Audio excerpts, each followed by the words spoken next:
Hi hello నమస్తే. Welcome to Star India IAS academy.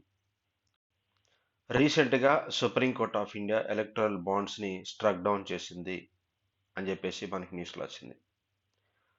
దీనికి మరొక అంశం టైమ్స్ ఆఫ్ ఇండియాలో ఏమని రాశాడంటే electoral bonds are the unconstitutional అని చెప్పేసి అన్నాడు. దీని బేస్ చేసుకొని మనం 360 డిగ్రీస్ యాంగిల్లో దీన్ని మనం అనాలిసిస్ చేస్తాం మనం. అసలు ఏంటి ఎలక్టరల్ బాండ్స్ ఏంటిది, ఎందుకు స్ట్రక్ డౌన్ చేశారు, ఈ అన్కాన్స్టిట్యూషనల్ అనే పదాన్ని ఎందుకు ఇచ్చారు ఏంటి అనేది ఒక 360 డిగ్రీ యాంగిల్లో మనం ఆలోచిద్దాం.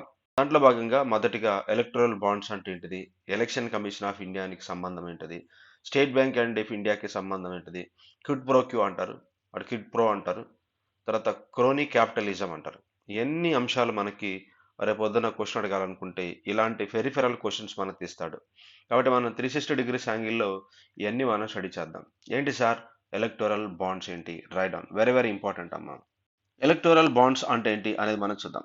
ఈ ఎలక్టోరల్ బాండ్స్ని మనం అర్థం చేసుకోవచ్చు అంటే it's like a promissory notes అంటారు అనమాట. రాసుకున్నామా, it is a promissory promissory notes అంటారు.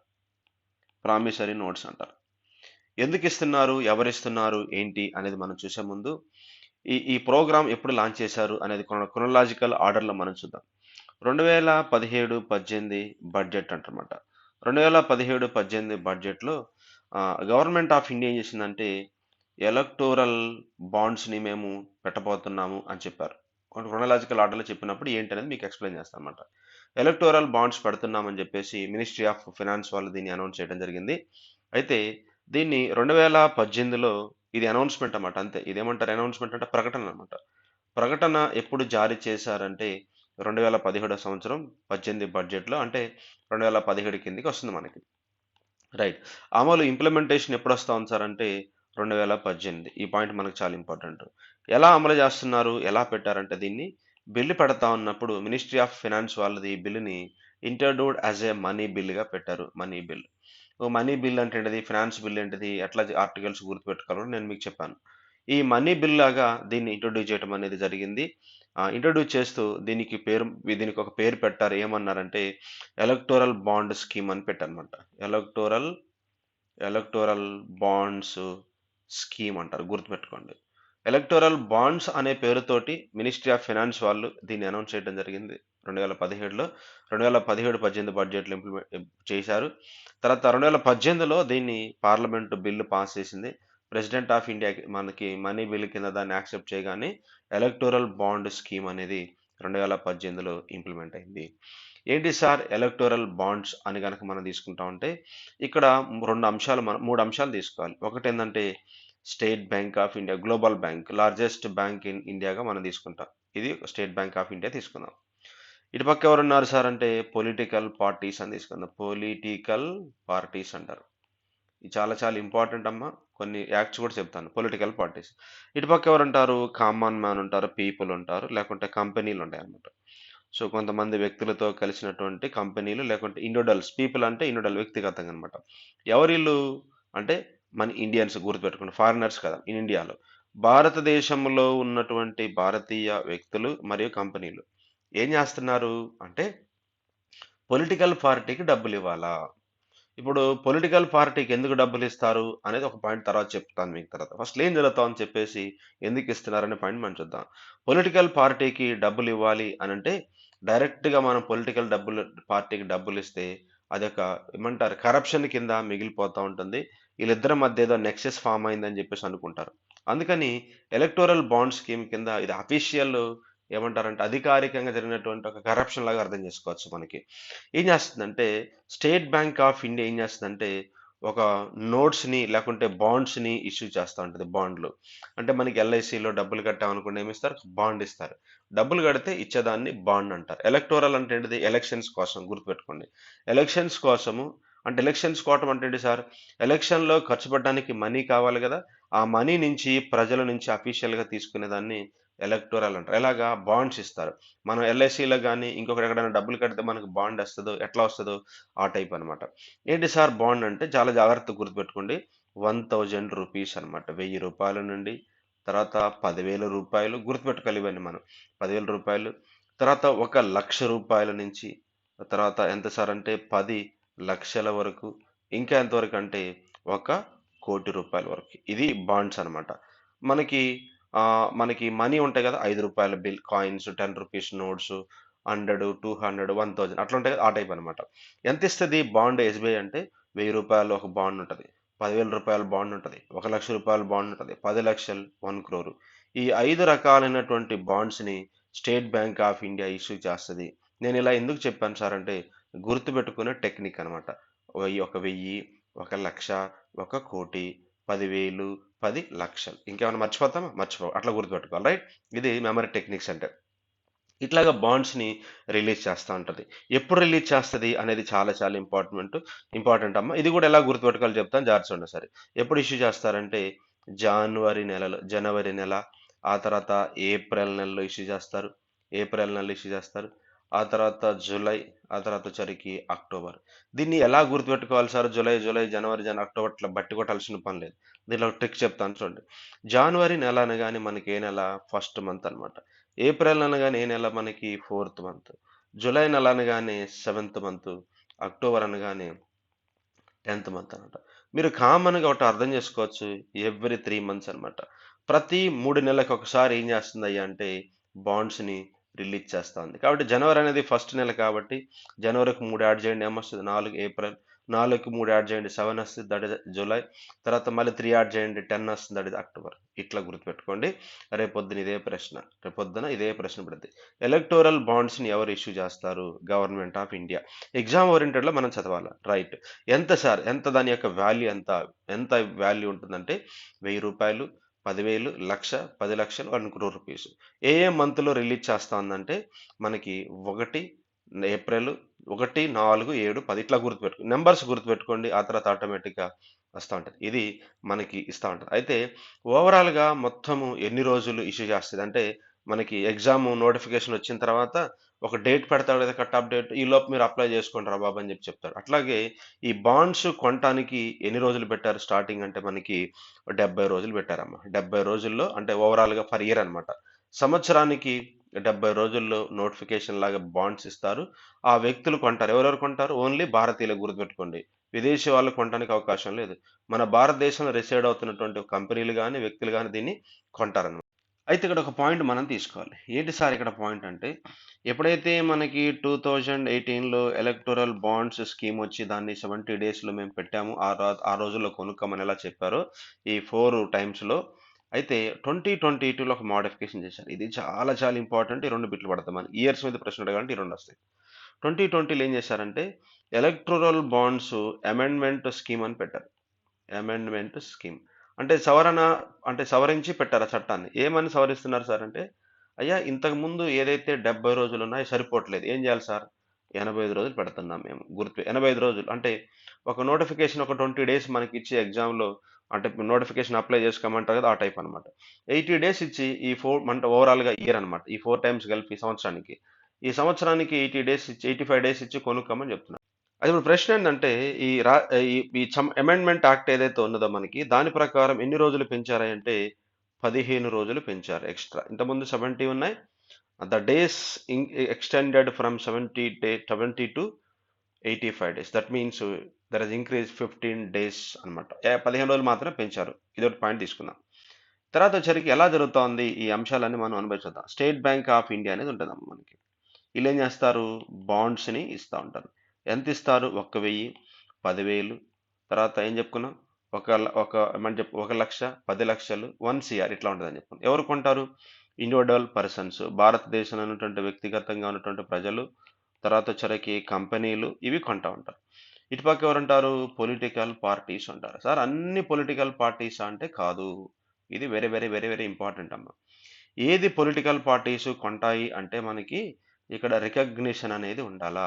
ఎట్లాగా అంటే మనకి రిప్రజెంటేషన్ పీపుల్ యాక్ట్ అని చెప్పేసి ఒకటి చెప్పుకున్నాం మనం 1951లో. మీకు ఎలక్టోరల్ రీఫార్మ్స్ దగ్గర చెప్పాను. మీకు ఎలక్షన్ కమిషన్ దగ్గర ప్రజా ప్రాతినిధ్య చట్టం రిప్రజెంటేషన్ ఆఫ్ పీపుల్స్ యాక్ట్ అంటే ప్రజా ప్రాతినిధ్య చట్టం. ఈ ప్రజా ప్రాతినిధ్య చట్టం ప్రకారం ఏం చేస్తున్నారు సార్ అంటే సెక్షన్ 29A ప్రకారం సెక్షన్ 29A ప్రకారం ఏ పొలిటికల్ పార్టీలో రికగ్నైజేషన్ ఉంటుందో ఆ పొలిటికల్ పార్టీకి మాత్రమే బాండ్స్ కొనాలి. అంటే ఇప్పుడు నేనున్నాను. నేను ఒక పొలిటికల్ పార్టీకి ఫండింగ్ ఇవ్వాలనుకున్నాను. ఎలా ఇస్తాను? నా దగ్గర ఉన్న డబ్బులను బట్టి, ఒక 10,00,000 రూపాయలను బట్టి, తర్వాత ఒక 1,00,00,000 రూపీస్‌కి సంబంధించినటువంటి బడ్జెట్‌ని కొని నేనిస్తాను. ఎవరికిస్తాను? నాకు సపోజ్ 10,00,000 ఎవరికి ఇవ్వాలనుకుంటున్నాను? బీజేపీకి ఇవ్వాలనుకుంటున్నాను. ఒక కోర్ ఎవరికి ఇవ్వాలనుకుంటున్నాను? కాంగ్రెస్‌కి ఇవ్వాలనుకుంటున్నాను. లేకుంటే ఇంకో కోర్ 1 సీఆర్ ఎవరికుంటున్నాను? వైఎస్ఆర్‌సీపీకి ఇవ్వాలనుకుంటున్నాను. వైఎస్ఆర్‌సీపీకి కూడా వచ్చిన డబ్బులు. తర్వాత ఆమ్ ఆద్మీ పార్టీకి ఇవ్వాలి. తర్వాత తృణమూల్ కాంగ్రెస్‌కి ఇవ్వాలనుకుంటున్నాను. ఇట్లాగా ఎవరైతే ఒక పర్సన్ డబ్బులు ఇవ్వాలనుకుంటాడో, ఎంతైతే ఉంటాడో అవన్నీ కూడా స్టేట్ బ్యాంకులో ఉన్నటువంటి బాండ్స్ ఏవైతే ఉంటాయో ఒక ₹1000 నుంచి ఒక 1 సీఆర్ వరకు ఆ బాండ్స్ అన్ని కొంటే డైరెక్ట్‌గా ఎవరి అకౌంట్‌లోకి వెళ్తాయి? పొలిటికల్ పార్టీ అకౌంట్‌లోకి వెళ్తా ఉంటాయి. అంటే మధ్యలో గవర్నమెంట్ నేషనల్ బ్యాంక్ ఏదైతే గ్లోబల్ బ్యాంక్ ఉందో, ఆ గ్లోబల్ బ్యాంక్ వాళ్ళు మధ్యవర్తిగా ఉండి ఇస్తున్నారు. అయితే బాగానే ఉంది కదా సార్! దీంట్లో జరుగుతున్నటువంటి విధానం మంచిగానే ఉంది కదా! అని మీరు అనిపిస్తా ఉండొచ్చు. 2 అంశాలు చెప్పేసి దీన్ని మనం చూద్దాం. Number 1 electoral bonds are unconstitutional అని మొన్న కొట్టేసింది. ఎప్పుడు సార్ అంటే మొన్న ఫిబ్రవరి నెలలో. మొన్న ఫిబ్రవరి నెలలో మనకి state bank supreme court of India ఏం చేసింది సార్ అంటే 5 మెంబర్స్ జడ్జ్ అనమాట. దీంట్లో చాలా మంది ఏం చేశారంటే కేస్ ఫైల్ చేశారు. ఏమని ఫైల్ చేశారు సార్ అంటే మనకి తృణమూల్ కాంగ్రెస్ వాళ్ళు గాని, కాంగ్రెస్ పార్టీ వాళ్ళు గాని ఏం చేశారంటే గవర్నమెంట్ ఆఫ్ ఇండియా అఫీషియల్‌గా లంచాలు తీసుకుంటా ఉంటుంది అఫీషియల్‌గా. ఆ లంచాలు తీసుకోవటం కోసము పొలిటికల్ పార్టీని ఈ ఎలక్టోరల్ బాండ్స్ అనేటువంటి స్కీమ్ ద్వారా పెట్టేసి వ్యక్తుల నుంచి డబ్బులు తీసుకుంటా ఉంటుంది. దీనివల్ల ఏం జరుగుతా ఉంది అంటే క్విడ్ ప్రో అంటారన్నమాట. క్విడ్ ప్రో అంటారన్నమాట. సో, ఈ క్విడ్ ప్రోకి ఏం జరుగుతా ఉందంటే క్విడ్ ప్రో అంటే అర్థం ఏందంటే గివ్ అండ్ టేక్ అంటారు. గివ్ అండ్ టేక్ అంటారు. గివ్ అండ్ టేక్ అంటే అర్థం ఏందంటే లైక్ ఎ నెక్సెస్ అన్నమాట. ఏంటి సార్ నెక్సెస్ అంటే నువ్వేం లేదు. నేను రాజకీయ పార్టీలో డబ్బులు పెట్టాలనుకుంటున్నాను. నువ్వేం చేస్తున్నావు నాకు అంటే ఫర్ ఎగ్జాంపుల్ నువ్వు గనక నాకు ఒక 10,00,00,000 అంటే ఒక 10 సీఆర్ తీసుకుందాం. 10,00,00,000 నువ్వు నాకు డబ్బులిస్తే నేను నీకు రేపొద్దున హెల్ప్ చేస్తా. నాకు హెల్ప్ చేయాలంటే ఎట్లాగా హెల్ప్ చేస్తావు? నేను ఒక కంపెనీలో నేను నీకు ఎంటమంటారంటే హ్మ్. అంటే ఎలాగ అర్థం చేసుకోవచ్చు అంటే నేను నీకేదన్నా ప్రాజెక్ట్ ఇస్తాను నేను నీకు. లేకుంటే ఏదన్నా కాంట్రాక్ట్ ఇస్తాను అని ఒకళ్ళనొకళ్ళు మాట్లాడుకేని అంటారు. ఇది నీకు, అది నాకనమాట. అయితే నాకేంటి అనమాట. అంటే ఇప్పుడు నువ్వు నాకు 10,00,00,000 ఇచ్చావు గదా! పొలిటికల్ పార్టీ ఎలక్టోరల్ బాండ్స్ ద్వారా. మరి నీకు ఈక్వల్ బెనిఫిట్ ఉండాలి గదా! ఇదే క్విడ్ ప్రో అంటనమాట. ఫర్ ఎగ్జాంపుల్ మనకి ఇప్పుడు ప్రస్తుతం ఉన్నటువంటి సీఎం జగన్మోహన్ రెడ్డి గతంలో ఎలక్షన్‌లోకి ఎందుకెళ్లారంటే, ఒక మన ఆంధ్రప్రదేశ్‌లో వైఎస్ఆర్ చీఫ్ మినిస్టర్‌గా ఉన్నాడు. కొంతమంది కంపెనీ వాళ్ళు విదేశీయులు గాని, ఇంకోటి గాని ఎవరైనా పారిశ్రామికవేత్తలు మన ఆంధ్రప్రదేశ్‌లో పరిశ్రమలు పెట్టడానికి, ఉమ్మడి ఆంధ్రప్రదేశ్‌లో పరిశ్రమలు పెట్టడానికి వచ్చినప్పుడు, నేను నీకు ప్రాజెక్ట్ ఇప్పిస్తాను. నువ్వు కంపెనీ పెట్టుకో. మరి నాకేంటి? ఇదిగో నువ్వు ఇది తీసుకో. ఈ లాభం నువ్వు తీసుకో అని చెప్పేసి, ఇట్లా క్విడ్ ప్రో అనేటువంటిది జరగటానికి ఎక్కువ అవకాశం ఉంది. దీనివల్ల ఫ్రీ అండ్ ఫెయిర్ ఎలక్షన్ జరగడానికి అవకాశం లేదు. దీనివల్ల ఎవరైతే ఒక మాట మనం చెప్పుకోవచ్చు. క్విడ్ ప్రో లేకుంటే మనకి క్రోనీ క్యాపిటలిజం అంటే ఇక్కడ కూడా చెప్తాను చూడు. క్రోనీ క్యాపిటలిజం అంటారన్నమాట. క్రోనీ క్యాపిటలిజం అనేది మనకేంటి సార్ అంటే ఒక ఎకనామికల్ సిస్టమ్‌లో జరుగుతున్నటువంటి ప్రాసెస్. ఈ క్విడ్ ప్రోని మరొక అర్థంగా మనం చెప్పుకోవచ్చు. ఏం జరుగుతా ఉంది అంటే ఇద్దరన్నమాట. కార్పొరేట్స్ అన్నమాట. కార్పొరేట్స్ అంటే పారిశ్రామికవేత్తలు, పెద్ద పెద్ద బిజినెస్ మ్యాన్‌లు, తర్వాత గవర్నమెంట్‌కి మధ్య జరుగుతున్నటువంటి ఒక మ్యూచువల్ అడ్వాంటేజ్ అంటారన్నమాట. Mutual advantage. ఏంటి సార్ మ్యూచువల్ అడ్వాంటేజ్ అంటే, అయ్యా నేను ఒక కంపెనీ పెట్టాలనుకుంటున్నాను. నువ్వు నాకేం చేస్తావు సార్? ఇప్పుడు సపోజు ముఖేష్ అంబానీ వాళ్ళు గానివ్వండి, ఒక కంపెనీ పెట్టాలి. రిలయన్స్ పెట్టాలి, పెట్రోల్ బంక్ పెట్టాలి. లేకుంటే జియో అనేది పెట్టాలి. సో, మనకి బిఎస్ఎన్ఎల్ లాంటి దానికి గవర్నమెంట్ లాంటికి నీకేం కాకుండా నీకిస్తాను నువ్వే పెట్టుకో అని చెప్తారు. సో, ఇట్లాగా 2014లో మోడీ ప్రభుత్వం గెలవడానికి, 2019లో మోడీ ప్రభుత్వం గెలవటానికి చాలామంది పారిశ్రామిక బడాబెత్తులు డబ్బులిచ్చారు అని చెప్తా ఉన్నారు. సో, ఎట్లా ఇస్తా ఉన్నారు అంటే, నువ్వు నాకు డబ్బులిస్తావనుకో నేను నీకు ప్రాజెక్ట్ ఇస్తాను నేను. ఇప్పుడు అదాని వాళ్ళకి ఏం చేశారు? భారతదేశంలో ఉన్న పోర్ట్‌లన్నీ వాడికి కట్టకట్టారనమాట. మనకి ఫైబర్ నెట్ ఏదైతే మనకి భారతదేశంలో ఉన్నటువంటి టెలికమ్యూనికేషన్ మొత్తం కూడా అంబానీ వాళ్ళకి కట్టబెట్టారు. ఇట్లాగ ఏం జరుగుతా ఉందంటే ప్రభుత్వానికి పారిశ్రామికవేత్తలకు మధ్య ఒక మ్యూచువల్ అడ్వాంటేజ్ అనమాట. ఒక మ్యూచువల్ క్లోజ్ రిలేషన్‌షిప్ ఫార్మ్ అవుతుంది. క్విడ్ ప్రో నువ్వు ఇది తీసుకో, నువ్వు ఇది నాకు ఇచ్చేసేయి. నేను నీకు 10,00,00,000 ఇస్తాను, నువ్వు నాకేదైనా ప్రాజెక్ట్ ఇవ్వి. నేను నీకు 100,00,00,000 ఇస్తాను, నువ్వు నాకేదైనా ప్రాజెక్ట్ అని ఈ క్విడ్ ప్రోని మరొక విధంతోటి కోని క్రాఫ్టలిజం తోటి మనం పేర్చుకోవచ్చు అనమాట. రైట్ ఇట్లాగా జరుగుతున్నటువంటి ప్రాసెస్ అవకాశం ఉంది అని అనగానే వెంటనే సుప్రీంకోర్టు ఏం చేసింది దీని మీద కేసును విచారించి కొట్టేసింది. ఎందుకు అంటే 2014 ఎలక్షన్‌లో గెలిచారు, 2019లో గెలిచారు. రేపొద్దున 2024 వీళ్ళే గెలుస్తారు. అందులో తిరుగులేదు. అయితే ఈ ఎలక్షన్‌లో డబ్బులు కావాలి కాబట్టి ఏం చేయాలి సార్? ఇప్పుడు మీరు అఫీషియల్‌గా ఇవ్వొచ్చేయండి మాకు అఫీషియల్‌గా. అంతే కదా! ఎలక్టోరల్ బాండ్స్ స్కీమ్ ఏంటిది? ఇంతకుముందు ఆ దొంగదారిన తిరిగేది కాస్త ఓపెన్ అన్నమాట ఇదంతా. ఓపెన్‌గా దేశాన్ని లూటీ చేస్తా ఉన్నారు. ఏం చేస్తున్నారు? అయ్యా దేశంలో ఉన్నటువంటి నల్లధనాన్ని తీసేస్తాను అని చెప్పినటువంటి మోడీ, ఆయనే ఈరోజు బ్లాక్ మనీకి పాల్పడుతున్నట్టుగా అర్థమవుతుంది. ఆయనే కరప్షన్‌ని తీసుకొస్తున్నట్టుగా మనకి అర్థమవుతోంది. సో, ఎందుకు కొట్టేసింది? మనకి సుప్రీం కోర్ట్ ఆఫ్ ఇండియా దీన్ని కొట్టేయడానికి గల కారణాలేంటిది? అన్‌కాన్స్టిట్యూషనల్ ఉన్నప్పుడు అర్థం ఏంటి సార్ అంటే, మీకు రైట్ టు ఫ్రీడమ్ చెప్పాను. ఆర్టికల్ 19 క్లాస్ 1 స్మాల్ ఏ అంటారన్నమాట. సబ్ క్లాస్ ఏ అంటారన్నమాట. దీంట్లో ఏముంటుంది? Right to speech and expression అన్నమాట. భావ ప్రకటన హక్కు, right to speech and expression. ఇవన్నీ ఎలా గుర్తుపెట్టుకోవాలో కూడా నేను ఆర్టికల్ 19 కింద గోల్డెన్ ట్రయాంగిల్ అని చెప్పేసి ఆర్టికల్ పేరుతోటి ఒక వీడియో పెట్టాను ఎప్పుడో 1 ½ ఇయర్ బ్యాక్. ఒకసారి చూసుకోండి. రైట్? దీంట్లో మనం తెలుసుకోవాల్సిన పాయింట్ ఏంటి సార్ అంటే, రైట్ టు ఇన్ఫర్మేషన్ యాక్ట్ ఏదైతే మనకి 2005లో వచ్చిందో సమాచార హక్కు చట్టము. ఈ సమాచార హక్కు చట్టానికి కూడా కారణం కూడా ఆర్టికల్ 19(1)(a అన్నమాట. ఇప్పుడు ఏం జరుగుతోంది సార్? ప్రజలకి ఎవరు ఏ పొలిటికల్ పార్టీ ఎంత ఇస్తున్నారో తెలియదు. ఇప్పుడు నేను ఇక్కడ ఒక పాయింట్ చెప్పాను మీకు. సరే అది బ్యాక్ వేరే స్లైడ్‌లో ఉంది. ఇప్పుడేందంటే నేనున్నాను, నాకు కంపెనీ, నాది రిలయన్స్ కంపెనీనో ఇంకో కంపెనీ ఏదో అనుకుందాం. ఇప్పుడు నేను బాండ్స్ కొన్నాను. ఏ పార్టీది కొన్నాను? ఏ పార్టీది కొన్నాను? చెప్పరు ఇక్కడ ఎస్‌బీఐ వాళ్ళు. అదేంటి సార్ చెప్పాలి గదా! దీనివల్ల చెప్పకపోవటంలో ఏమవుతుందంటే, ఏ కంపెనీ వాడైనా సరే కంపల్సరీ ఎవరిది కొంటాడు? అఫీషియల్‌గా ఏ ప్రభుత్వంలో ఉంటదో వాడిదే కొంటాడు. గవర్నమెంట్‌కి తెలుసు నా బాండ్ ఎవడు కొన్నాడని. ఆటోమేటిక్‌గా వాళ్ళకి తెలిసిపోతా ఉంటది. కాబట్టి దీన్ని ఓపెన్‌గా పెట్టాలి. రైట్ ఇన్ఫర్మేషన్ యాక్ట్ ఏంటిది? ట్రాన్స్‌పరెన్సీ ఉండాలి. ఇప్పుడు ఎవరు బాండ్ కొన్నారు? ఆ కొన్న వ్యక్తి అంటే మనకి మెగా ఇంజినీరింగ్ వాళ్ళు గావచ్చు, ఇలాంటి కొన్ని కంపెనీ వాళ్ళు ఏం చేశారంటే ఏ పొలిటికల్ పార్టీకి డబ్బులిచ్చారో తెలియట్లేదు. అందుకని రైట్ టు ఇన్ఫర్మేషన్ యాక్ట్ ప్రకారము ఏ ప్రభుత్వం ఏ పని చేసినా సరే అంతా కూడా ట్రాన్స్‌పరెన్సీ‌గా ఉండాలి. పారదర్శకత ఉండాలి. కాబట్టి ఆర్టికల్ 19 ప్రకారము ఎలక్టోరల్ బాండ్స్ స్కీమ్ అనేది కరెక్ట్‌గా లేదని చెప్పేసి దీన్ని స్ట్రైక్ డౌన్ చేసేసి వార్నింగ్ ఇచ్చేసింది మొన్న.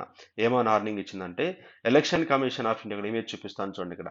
ఇగో చూడండి. ఇక్కడ మీకు ఈ 3 ఎందుకు వచ్చాయో చెప్పాను కదా ప్రశ్న. ఇప్పుడు ఆన్సర్ చదువుతాను చూడండి. ఎలక్టోరల్ బాండ్స్‌లో సుప్రీం కోర్ట్ ఏం చెప్పిందంటే, ఎస్‌బీఐ వాళ్ళకి గైడ్‌లైన్స్ చెప్పింది. ఏమని? వితిన్ డేస్‌లో మీరు కంపల్సరీగా ఎలక్షన్ కమిషన్ వాళ్ళకి ఎవరెవరు, ఏ ఏ పర్సన్, ఏ ఏ కంపెనీ వాళ్ళు, ఏ ఏ పొలిటికల్ పార్టీ వాళ్ళ యొక్క బాండ్స్ కొన్నారో మీరు చెప్పండి అన్నారు. ఏమన్నా తెలుసా ఎస్‌బీఐ? జూన్ ఎలక్షన్స్ అయిపోయిన దాకా మేము ఇవ్వటం కుదరదు. డేటా చాలా కష్టంగా ఉందని. కష్టం లేదు, నష్టం లేదు. వితిన్ 2 డేస్‌లో నాకు రావాలని చెప్పింది. వెంటనే 2, 3 రోజులకి సమాచారం వచ్చింది. ఏం సమాచారం వచ్చింది సార్? రండి చూడండి. ఇదే అమ్మా. ఎంత ఘోరం జరుగుతా ఉందో ఈరోజు దేశంలో ప్రతి ఒక్క అభ్యర్థి తెలుసుకోవాల్సిన అవసరం ఎంత ఉంది. ఎలక్టోరల్ బాండ్స్ కింద 2017లో స్కీమ్ వచ్చింది కదా! 17, 18 బడ్జెట్ నుంచి.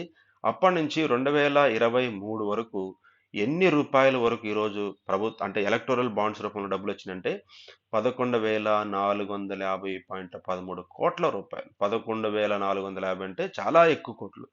అయితే ఎలక్టోరల్ బాండ్స్ ఎవరెవరు కొంటారని చెప్పాం మనం? వ్యక్తులు గాని, కంపెనీలు గాని కొంటాయి.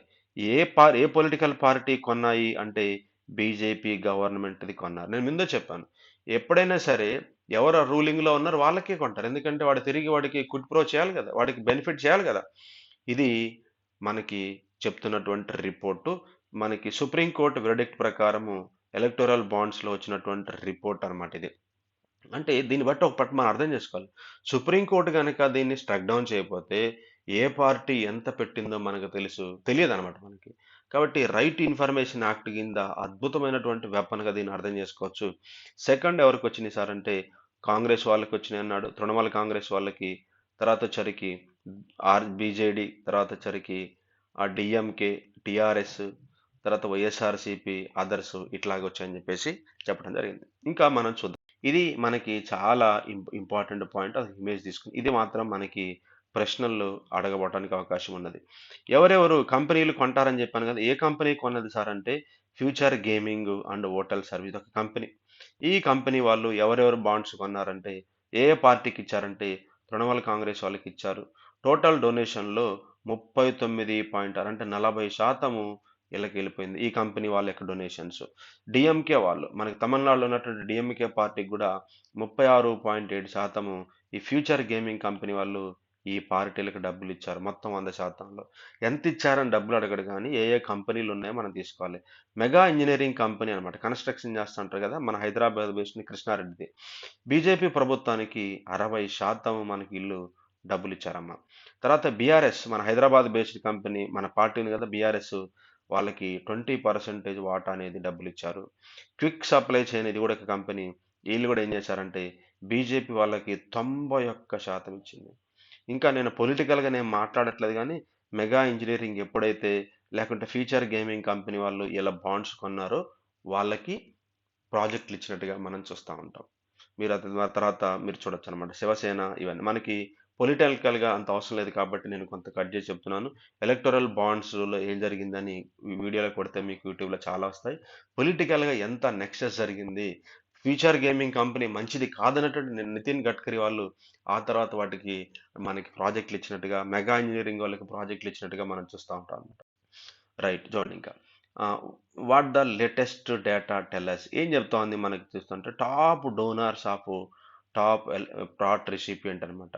మెగా ఇంజనీరింగ్ కంపెనీ వాళ్ళు బీజేపీ గవర్నమెంట్కి ఎంత ఇచ్చారంటే 584 ఇచ్చినట్టుగా కోర్సులో మనకు అర్థమవుతూ ఉంటాయి. క్విక్ సప్లై కంపెనీ వాళ్ళు బీజేపీకి ఎంత ఇచ్చారంటే 375 ఇచ్చారు. తర్వాత వచ్చరికి వేదాంత గ్రూప్ వాళ్ళు కూడా 230.2 క్రోర్ రూపీస్ ఇచ్చినట్టుగా మనకు ఎక్కువగా మెగా కంపెనీ వాళ్ళు బీజేపీ వాళ్ళకి ఇచ్చారు. క్విక్ సప్లై కంపెనీ వాళ్ళు ఇచ్చారు. వేదాంత కంపెనీ వాళ్ళు కూడా మనకి ఇచ్చారు. అంటే ఓవరాల్గా మనకి ఏం తెలుస్తా ఉంది సార్ అంటే ఎక్కువగా మనకి డేటా గవర్నమెంట్ ఆఫ్ బీజేపీకి వెళ్ళినట్టుగా, బీజేపీ పొలిటికల్ పార్టీకి వెళ్తుంది. ఆల్ ఇండియా తృణమూల కాంగ్రెస్కి కూడా ఎవరెవరు ఇచ్చారంటే ఫ్యూచర్ గేమింగ్, తర్వాత హల్దియా, తర్వాత వచ్చరికి దార్వాల్ కంపెనీలు. కాంగ్రెస్కి యాక్చువల్గా ఎక్కువ డబ్బులు తీసుకున్నటువంటి దాంట్లో బీజేపీ, రెండోది వచ్చరికి తృణమూల కాంగ్రెస్, మూడోది కాంగ్రెస్ పార్టీకి వెళ్ళినట్టుగా తెలుస్తుంది. వైఎస్ఆర్సీపీకి కూడా వెళ్ళినాయి చూడండి. సో ఫ్యూచర్ గేమింగ్ కంపెనీలో వచ్చరికి ఆల్ ఇండియా తృణమూల కాంగ్రెస్కి, తర్వాత డిఎంకేకి, వైఎస్ఆర్సీపీకి కూడా డబ్బులు వెళ్ళిపోయినాయి. మెగావాట్ దాంట్లో మనకి బీజేపీ, బీఆర్ఎస్, హైదరాబాద్ బేస్డ్ అనమాట డిఎంకే, ఇట్లాగా వెళ్ళిపోయినాయి. మనం తీసుకోవాల్సిన పాయింట్ ఏంటి సార్ అంటే ఇక్కడ ఎక్కువగా టాప్ వచ్చరికి బీజేపీ గవర్నమెంటే మనకి కొనింది, ఇచ్చారు బాండ్లకి. వాళ్ళు ఆ బాండ్లు బీజేపీ గవర్నమెంట్కి డొనేషన్ లాగా వెళ్ళిపోయినాయి. తర్వాత తృణమూల్ కాంగ్రెస్ వాళ్ళకి ఇచ్చారు. తర్వాత వచ్చరికి కాంగ్రెస్ పార్టీ వాళ్ళకి ఇచ్చినట్టుగా తెలుస్తా ఉంటుంది. ఇది మనకున్నటువంటి స్టోరీ అమ్మ. ఇంకా పొలిటికల్ కూడా చాలా ఉంటాయి, మనకి అవసరం లేదు ఇంకా. Right, thank you.